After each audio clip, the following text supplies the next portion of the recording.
Oh, how the mighty mage mid laners have fallen. We've already covered how people have started to bring champions that were originally designed for the mid lane to support, like LeBlanc, Ahri, and even Anivia. We also covered Zyra, who you may only recall was a support, but back in my day, people played her exclusively in the mid lane as well. And similar to her, we now have Xerath, once a mighty mid lane regulated to the support role. But that's not necessarily a bad thing. With people finding value in Xerath Support, his popularity has spiked this season, and he's even being played in the top region in the world, Korea. So to try and learn from the best today, I've gone out and found the highest ranked Xerath Support player in Korea. The player that we're analyzing today is known as what Google translates to shot suck, which I assume is a play on words that Google Translate can't pick up, so Korean players tell me in the comments what it really means. Unlike other players we've covered recently, he is a true Xerath one-trick pony, playing over 90% of his solo queue games this season as Xerath with some astronomical results. Now, once again, like previous videos, we have a Korean player here, so you know what that means. It's time to speedrun this story section. Shotsuck does look like he's playing on a fresh account. There's no ranked history previous to Season 11, but unlike some other Koreans I've done videos on, the account does not look like it was purchased. He started the season trying to carry from mid lane, playing things like Zoe, Twisted Fate, and even Malphite in mid, to try and counter some of the more AD focused assassins. And it worked up until Plat 4, where he started running into consistency issues. He switched to jungle, assuming he would have more agency there, maining mostly Rek'Sai, and again he topped out around lower Plat. All the while he was trying to climb on mid and jungle, he was constantly getting autofilled to support, and seeing the popularity of Xerath recently, decided to give it a go himself. He noticed it felt like he was climbing more consistently on Xerath, and picking up a few trade secrets, which we'll talk about later on, he was able to break past Plat, into Diamond, and finally into Master. And the numbers don't lie either. He's currently sitting at a 62% win rate with over 240 games in the toughest region in the world, where he continues to climb higher and higher to this day. While I personally love Xerath, every champion has their weaknesses, and we have to get these out of the way first. Like some of our other casters turned supports, you're immobile, making you a big squishy target throughout the whole game. If you get behind as Xerath, you can easily become pretty useless, and this problem is magnified with how little cash you're getting in the support role. Xerath's kit is completely built around skill shots, so if you can't consistently hit them and get good, you're inadvertently going to be doing very little. And finally, and most importantly, his name means one who shares, and with all the kill stealing that you're about to be doing, that just seems like false advertisement. But even with all of these potential problems, Shotsuck has found a way to make it work.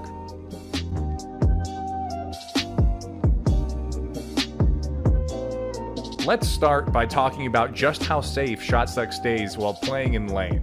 I want you to notice how far back he is all the time. This is especially important against hook or engage supports, but even against favorable matchups, he likes to stay safe and far back throughout the laning phase to minimize his chance of dying from enemy laners or from a gank. Your power is in your range as Xerath, so abuse this to give yourself the best results throughout the early game. At level 1, Shotsuck grabs W or Eye of Destruction ability. Before laning phase starts and throughout the game, you can use W to check bushes and objectives where you don't have vision. Shotsuck takes W over Xerath's Q at level 1 for multiple reasons.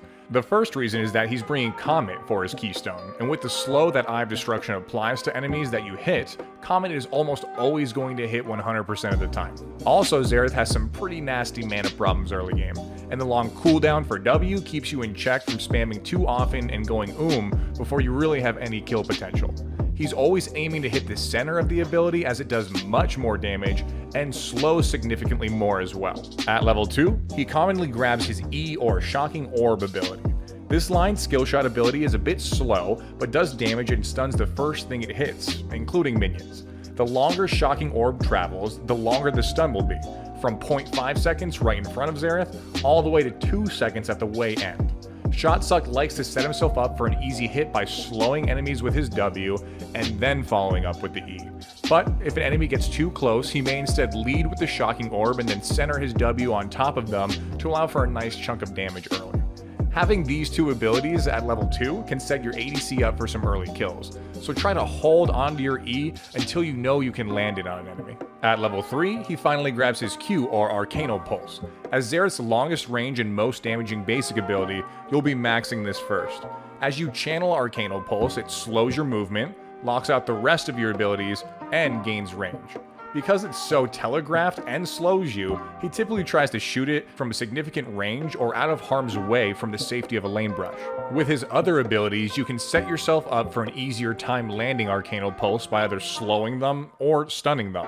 Also note that the damage from Q is the same no matter how long you channel it or if it goes through minions, so as soon as you can hit it, let it rip. This ability is what makes you so annoying, as you pretty much outrange everything early game, so land these when possible, but always be wary of your mana consumption. And speaking of mana consumption, this is a great time to talk about Xerath's passive. It restores mana when you auto-attack either a minion, monster, or enemy champion, giving you double the mana refunded if you auto-attack an enemy champion when it's up. It can be super helpful with your early mana hungriness, but because you're so immobile and squishy, it's less important to auto-attack an enemy champion with it as it is to just use it every time it's up. View auto-attacking an enemy champion to get the boost as a bonus, if it's easily possible, but do not put yourself in harm's way just to get that bonus. Just focus on paying attention to its cooldown and using it as soon as it's up to maximize your regen. Finally, at level 6, he grabs his ultimate, or Rite of the Arcane. Xerath's ultimate has a huge range, and as such, he typically uses his ability when someone is low and out of the range of his other basic abilities. You have to note that while channeling this, Xerath is revealed to the enemy team and cannot move or use any other skill, so you need to make sure that you're in a safe spot and no enemies are around when using it. Again, as I just mentioned, you mostly want to use this when an enemy is close to death and out of range of your abilities, and since the channel time is 10 seconds, you don't have to rush yourself to use all the recasts immediately. After the first blast lands, your enemies will more than likely try to start juking, so give them some time to tucker themselves out and look for easy shots within that allotted time frame.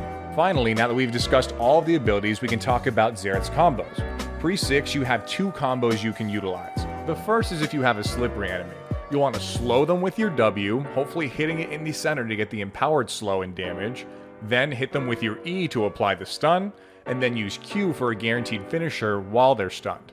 The second early game combo is a slight variation of the first. With a less slippery or enemy that's unaware, you'll instead lead with your E to land the stun, then use W while they're stunned to hit the center and get the more empowered stats, and then use Q as a finisher once again to complete the combo. Post 6, your most ideal combo is a bit different from both of these. You'll again start with E to lock someone in place, then use Q to pump out more damage, use W to slow them past the stun duration, and then use your ultimate channels on them while they're slowed. It's important to land W last here since the slow lasts 2.5 seconds, in which time you can get out all of your charges of ultimate even if you're level 16. Mid-game, Shotsuck typically won't roam the match as much unless there is a crab or dragon to be fought over, offering his poke and CC when he's able to. Mostly mid-game, he's sticking with his ADC and on high alert if an enemy in a different lane is in ultimate range or is low. Enemies normally aren't expecting more damage to come their way halfway across the map, so with a keen eye on his mini-map at all times, he looks to assist, in air quotes, in bursting down enemies who barely got away or are in the middle of a fight with one of his teammates. Teamfighting as Xerath is all about positioning and doing damage, so let's talk about different teamfight scenarios and how to play them. Let's say a teamfight is forming, but both teams are not initiating or full committing. In this case, you want to focus on poking down the enemy. Enough poke can dissuade an enemy team from contesting a turret or other objective. Or, if you do enough damage, completely remove an important carry from the teamfight. You'll use your Qs mostly here to keep range from the enemy team, as you don't want to be the one that gets picked before the teamfight starts. But if someone gets low enough, don't be afraid to use your ultimate to finish them off also. Another teamfight situation is both teams are fully intertwined in battle. The whole team is playing front to back and multiple targets are grouped up.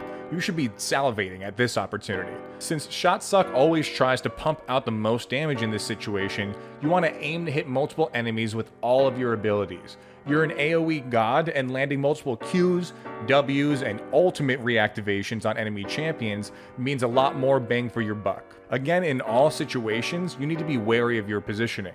Generally, you should be pretty far back in all team fights to allow your space and reaction time to kite anyone who attempts to focus you.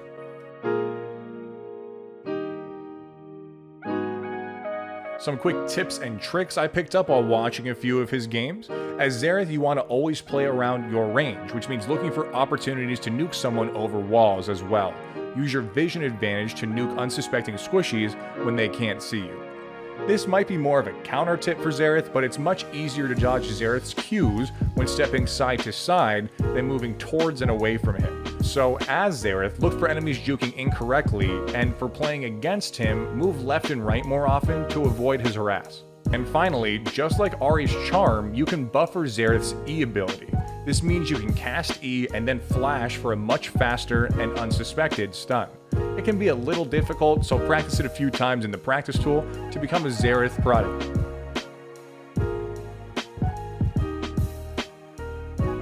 For his build, he starts every game with a Spell Thief's Edge. He'll then rush his mythic item, going Ludens the majority of the time, or if the enemy team has multiple tanks, he'll purchase Liandry's instead. By the time his mythic item is built, he'll typically already have his magical footwear from his runes, and then work towards building his tier 2 boots, always getting Sorc shoes. He then looks at the enemy team for his next items. If he's stomping them into the ground, he might have bought a Dark Seal early and built it into a Magi's later. If the enemy team has lots of tanks, he'll get a Void Staff to help with damage. A lot of healing, he'll build into a Morellonomicon. Someone who keeps diving onto him, a Zhonya's, or full of squishies who can't get to him, he'll build a Horizon Focus. He pretty much always sticks to these items. If the game goes long or he needs some more oomph in his build, he'll buy an Elixir of Sorcery. And for his 6th item, throughout the whole game as a good support does, he's buying Control Wards to win the Vision game, and potentially building a Wardstone if the game goes super late. For his runes, he takes Comet to help with poke, Mana Flow Band for mana issues, Absolute Focus to boost his AP since he stays so safe in lane, and Scorch for even more poke damage. He also brings Magical Footwear to save some cash, and Cosmic Insight for lower cooldowns on summoner spells. For his flex runes, he brings 2 Adaptive Force, and either Armor or Magic Resist depending on his lane opponents. Xerath Support works well with ADCs who can poke like Ezreal or Lucian, or ADCs with long range like Jinx or Jhin.